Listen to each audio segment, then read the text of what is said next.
I remember we were wild and young, always running and laughing, just having fun. Sebenarnya membeli tanah dalam bentuk kaflingan itu banyak untung daripada ruginya, banyak kelebihan daripada kekurangannya.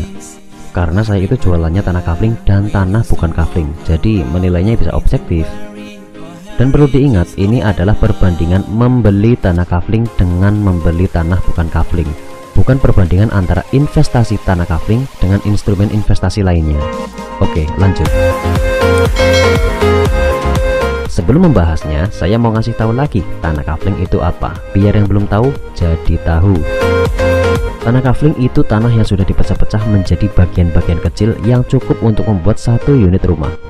Kalau di warung biasanya disebut dengan istilah dijual eceran. Jadi gini, awalnya pengembang atau developer termasuk Tiga Pintu membeli tanah yang luas, sebut saja kulakan tanah. Setelah itu tanahnya dipecah-pecah menjadi beberapa bagian, lalu dijual per bagian. Bisa dibilang juga dengan dijual eceran, dijual dengan luasan yang lebih kecil. Misal Tiga Pintu membeli tanah 1000 meter, lalu Tiga Pintu membagi tanah tersebut menjadi 10 bagian dan menjualnya dengan luasan yang lebih kecil, yaitu 100 meteran. 100 meteran kan sudah cukup untuk membangun satu unit rumah, sehingga uang yang Anda butuhkan untuk membeli tanah menjadi lebih kecil karena hanya bayar secukupnya, sebutuhnya, yaitu 100 meter saja. Oke, cukup ya. Sekarang kita bahas kekurangan dan kelebihannya. Kekurangan membeli tanah kafling itu hanya satu, yaitu harganya bisa di atas harga pasar. Kenapa? Karena untuk membayar kelebihan dari membeli tanah kafling itu sendiri, biar gampang saya analogikan seperti warung jualan tepung terigu deh. Warung belanja tepung 1 karung isi 25 kg dengan harga Rp212.500, atau kalau dibagi 1 kiloan menjadi Rp8.500 per kilogram. Kemudian warung mengemasnya jadi kemasan 1 kilograman dan dijual Rp10.000 per kilo.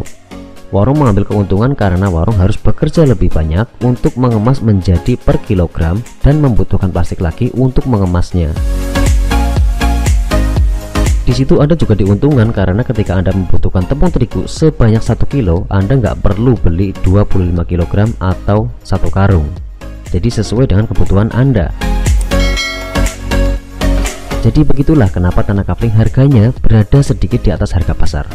Terus apa kelebihannya membeli tanah kafling?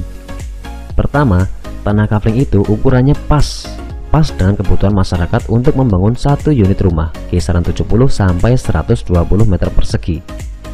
Ukuran segitu kan sudah cukup untuk membangun satu unit rumah. Sehingga dengan ukuran pas ini, masyarakat akan diuntungkan karena membeli tanah untuk membangun rumah itu nggak perlu banyak-banyak. Cukup buat bikin satu unit rumah saja, sesuai dengan kebutuhan. Untuk masyarakat yang ingin berinvestasi atau menabung dalam bentuk tanah, itu juga jadi jauh lebih mudah, karena harganya yang relatif lebih terjangkau, mulai dari 25 jutaan. Kedua, membeli tanah kafling itu bisa dicicil langsung ke developernya. Tapi saya nggak tahu kalau developer di wilayah Anda itu menyediakan layanan bayar bertahap atau cicilan atau tidak.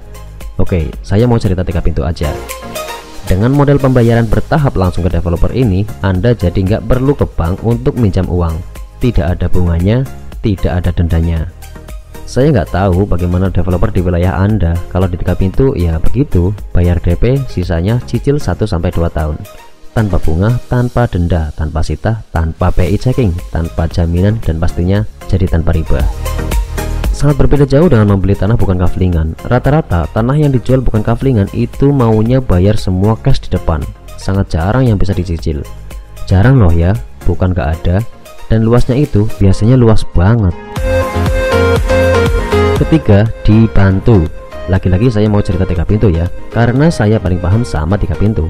Untuk urusan surat menyurat nanti akan dibantu, sehingga konsumen yang membeli tanah kafling tidak begitu ribet dengan urusan surat menyurat. Terutama buat Anda yang baru pertama kali mau beli tanah.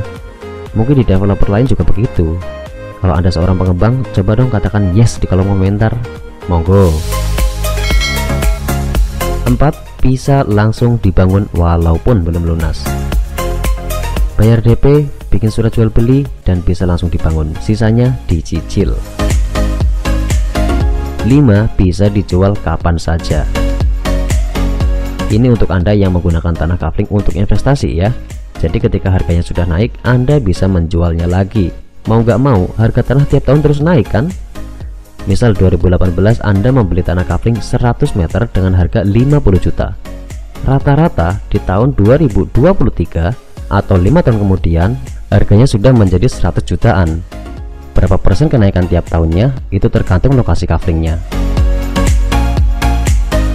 6. Tidak perlu dirawat. Yang namanya tanah mau dirawat apanya?